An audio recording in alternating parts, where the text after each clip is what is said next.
My name is Donna Mielek. I work for Marietta Health Systems at the Marietta Memorial Hospital campus, and I'm Director of Acute Care Surgery. Okay, here's your scenario.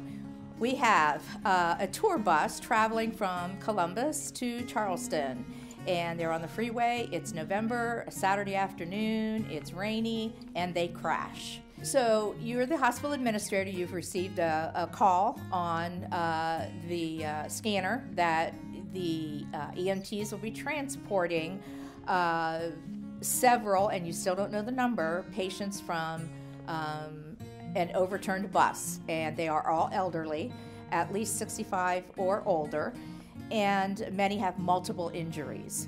So the emergency department has to prepare for this rapid influx of patients. So as you're bringing in wounded elderly patients, it's a good assumption that those folks are going to need a higher level of care than someone possibly who's spent 3 days already in the ICU and is ready to be transferred the next day.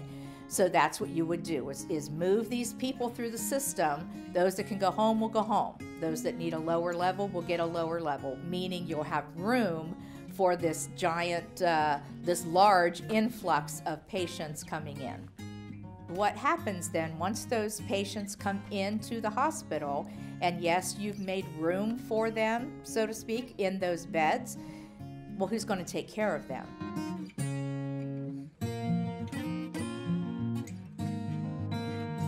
So you need to have plans, a disaster plan, so to speak, of if there's a major crash anywhere near the hospital, and this hospital is going to be the recipient of those patients, you need to be sure that you have staffing patterns adequate to care for the number of patients that are going to come in.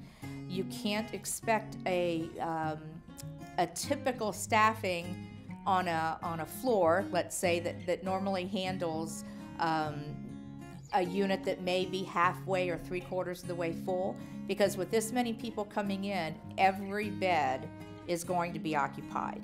So you need to have your charge nurses make the phone calls to get the extra staff in, either have them assigned or voluntary. You need to be able to have people come in to open up, particularly because it's a weekend, remember, the radiology areas where you have x-rays taken, CAT scans. You need to have your ORs, surgery open. Surgeries don't normally operate and at full capacity during the weekend. They may open up for an occasional case with a surgeon through the ER maybe, but this is something way beyond that. So you need to be able to have plans in hand, not something that you try to throw together the day it's happening. You have to have it in a book published online at the hospital so everybody can see it and everybody does the same thing.